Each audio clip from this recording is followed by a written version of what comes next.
Já faz um tempo que eu ando querendo conversar um pouco com vocês sobre a história da caverna. Já devem ter ouvido falar sobre isso. É uma história criada ou uma história contada por Platão. Então, só para que você possa se sintonizar rapidamente, Platão era discípulo de Sócrates e Sócrates foi um filósofo grego, né, que foi mestre de Platão, e ele era filho de uma parteira com um pedreiro, né? E ele dedicou durante muito tempo os seus estudos para a gente pensar um pouco a moral dos homens. Então, de acordo com essa história da caverna, que foi formulada por Platão, existia um grupo de pessoas que vivia numa grande caverna com seus braços, pernas e pescoço preso por correntes, forçando que eles ficassem unicamente olhando, né, olhando para o fundo da caverna, né, para um local em que eles só conseguiam olhar o fundo da caverna. Acontece que atrás deles tinha um muro, né, tinha um local e uma fogueira, né, e outros indivíduos eles passavam transportando imagens, objetos e alguns seres que tinham as suas sombras através da fogueira projetada no fundo da caverna, né? E o que fazia isso? As sombras, então, eram projetadas pela luz da fogueira que ficava em alto relevo dentro da caverna. Como eles estavam presos, os prisioneiros só podiam enxergar as sombras, eles só conseguiam ver as sombras das imagens, né? E eles só conseguiam ver aquilo que eles julgavam da projeção que eles viam, ou aquela realidade, né? E eles estavam ali sentados, amarrados e conformados com a única visão que eles viam, que era qual? Aquela que mostrada para eles através da passagem de outras pessoas.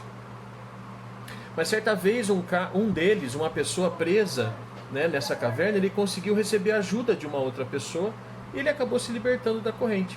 E ele conseguiu sair para o mundo exterior. A princípio, quando ele sai da caverna, o sol e a diversidade das cores, né, assustou um pouco esse ex-prisioneiro.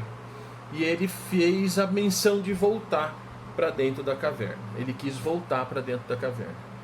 Mas quando ele volta para dentro da caverna, ele passa, antes de realmente voltar para o fundo da caverna, ele passa a admirar as novidades e as descobertas que ele tinha feito. E aí ele começa a observar o sol, ele começa a observar as cores, e ele começa a perceber que aquilo que ele vivia dentro da caverna era, na verdade, irreal. Que o mundo real, na verdade, estava onde ele estava naquele momento, né, que era fora da caverna. Então ele deseja ficar fora da caverna e nunca mais regressar para aquele ambiente. Porém, um sentimento, na verdade, faz com que ele comece a pensar nas outras pessoas que ficam acorrentadas dentro da caverna. E assim, ele resolve regressar, né, para tentar convencer e libertar as outras pessoas que estão no fundo da caverna. Quando chega lá, ele começa a afirmar suas novas descobertas e começa a contar para as outras pessoas que são projeções e que a vida está lá fora, que a vida fora da caverna é muito mais interessante e que tem luz e que tem muitas outras coisas. E aí as outras pessoas começam a chamá-lo de louco, né, a dizer que ele estava fora de si e automaticamente as outras pessoas o matam. Então ele é morto por seus companheiros. E aí que está a grande sacada, a grande moral dessa história bacana de Platão. As representações que isso tem, né? Quando a gente fala da caverna, e eu gosto muito de bater é esse papo que eu quero bater com você. Quando a gente fala das cavernas, eu estou falando do mundo onde a gente vive. Ok? O mundo onde a gente está inserido. O prisioneiro são as nossas condições humanas, as situações, aquela realidade que a gente vive, né? Ou aquilo que a gente acredita ser o mundo real, né? A corrente é onde nós estamos presos, as nossas crenças, a nossa cultura, o nosso senso comum que nós vamos absorvendo ao longo da nossa vida. As pessoas que estão atrás do muro e mostram pra gente aquelas visões, ou que nos dão aquela visão, elas estão ali para nos influenciar, elas estão ali para nos manipular, né? São aqueles famosos formadores de opinião. As imagens que passam na nossa frente, né, é o que a gente acredita ser o real. A gente dá nome para aquilo na tentativa de qualificar aquelas imagens, né? As aparências, aquilo que nós acreditamos, a nossa realidade. Isso é muito interessante. Quando alguém destoa do seu grupo, quando alguém sai do seu grupo, né, e ele começa a receber ajuda, que é isso aqui que nós estamos fazendo, não são todas as pessoas que vão assistir ou chegaram até aqui onde você está assistindo. Quando ele começa a receber ajuda, ele começa a visualizar um novo mundo. Ele começa a olhar para os hábitos que ele tem, para os hábitos que ele adquiriu, e começa a contrastar esses hábitos. E nesse olhar hábitos, olhar para dentro de si, ele começa a perceber que tem outra vida, que tem outros momentos que ele pode vivenciar. Então, a resistência, né, que a gente tem é de olhar para fora, olhar para os hábitos que nós já adquirimos. Quando ele te leva para fora da caverna, então você tem uma ascensão da sua realidade. Quando você sai dessa caverna, você tem uma ascensão da sua realidade.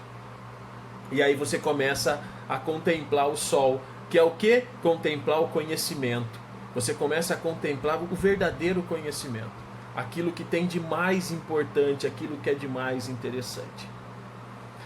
E aí eu tenho certeza que você, que está aqui comigo, já deve ter vivenciado isso. Já deve ter olhado para um amigo, já deve ter olhado para alguém e ter visto alguém dizer assim para você: ah, isso é doloroso, eu não tô afim. Ah, sabe, ficar vendo esses caras falar. Às vezes convida para uma palestra, convida para uma ação, convida para um curso, convida apenas para bater um papo, né? E aí as pessoas dizem assim: ah, esse povo só sabe falar disso, né? Isso não é para mim, isso não sou obrigado, não consigo me adaptar. Então o sol para essas pessoas ainda estão presas na caverna. E muitas vezes você é chamado de louco. Louco por quê? Porque está saindo da caverna, está vislumbrando o sol, está vislumbrando as cores, está vislumbrando uma outra vida. Acontece que você regressar para a caverna, né, é que você quer fazer com que as outras pessoas acompanhem. É a nossa filosofia, é o nosso instinto voltar para dentro da caverna e querer mostrar para as outras pessoas que elas também podem mudar, que elas podem ser diferentes. Mas acontece que as pessoas nem sempre estão preparadas para isso. Acontece que muitas pessoas não estão a fim de fazer isso. Porque a mudança, ela só vai acontecer se você agir.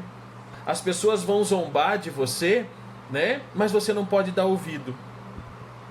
Ok? Você tem que seguir em frente. Porque essa liberdade, na verdade, você já conquistou. Então não dê ouvido para a crítica anterior. Você não pode dar ouvido para as outras pessoas a partir do momento que você vislumbra o conhecimento. Nunca mais você vai voltar ao estado original. Nunca mais você volta para dentro da caverna. Então essa metáfora de Platão, ela tem um significado extremamente importante, porque ela vai tentar explicar para você a condição de ignorância que os seres humanos vivem. E a necessidade que eles têm, que todos nós temos, de atingir o mundo real. Sabe? O que eu quero dizer com isso? Não adianta você buscar pessoas que não estão afim. Você tem que buscar pessoas que estão afim de ouvir o que você tem a dizer. Que estão afim de vir com você, de sair da caverna com você. Mas esses insights podem mudar a vida das pessoas. Isso que nós estamos fazendo aqui agora muda a vida das pessoas. Porque você ajuda as pessoas a se libertar da corrente. Não são todas as pessoas que vão ficar 10, 15 minutos ouvindo o Verona falar. Eu entendo. Entendo e corroboro. Mas eu não vou deixar de fazer. Eu vou sempre colocar coisas, porque é nesse momento que eu liberto alguém da corrente. É nesse momento que eu faço alguém vivenciar um mundo exterior, que vai muito além desse pensamento comum do eu não posso, eu não consigo, é muito para mim, é muito chato ouvir você falar. As pessoas só mudam através de um grande impacto. Vou falar uma coisa para você, para a gente finalizar o nosso bate-papo de hoje. Quantas pessoas perdem tempo dentro das cavernas? Essa metáfora da caverna, ela se mantém muito atual nas nossas sociedades, nas sociedades atuais, né? E ao redor do mundo todo. Porque as pessoas preferem permanecer, elas gostam de, ou preferem permanecer alheias, né, sem envolvimento e sem pensamento crítico. Normalmente, talvez por preguiça ou falta de interesse. E as pessoas aceitam as ideias e os conceitos que são impostos por um grupo dominante. Então presta atenção se você não está tendo um grupo dominante impondo coisas para você. Existe uma tirinha que eu acho extremamente interessante, que diz assim,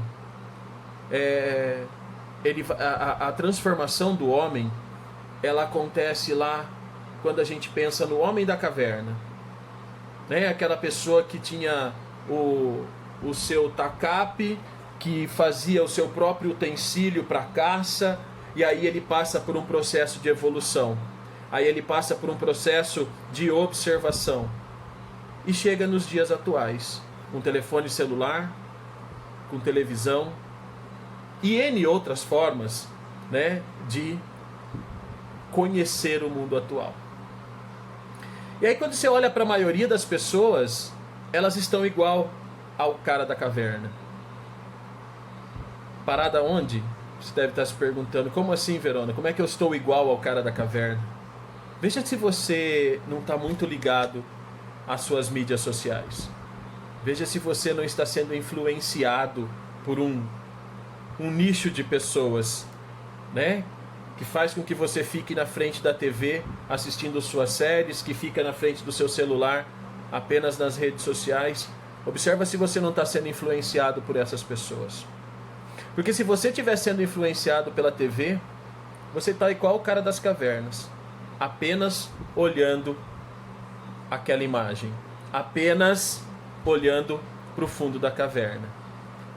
O seu celular, a sua TV hoje, são as imagens que eram refletidas para aqueles homens no fundo da caverna. Então presta bastante atenção, que dá tempo de mudar.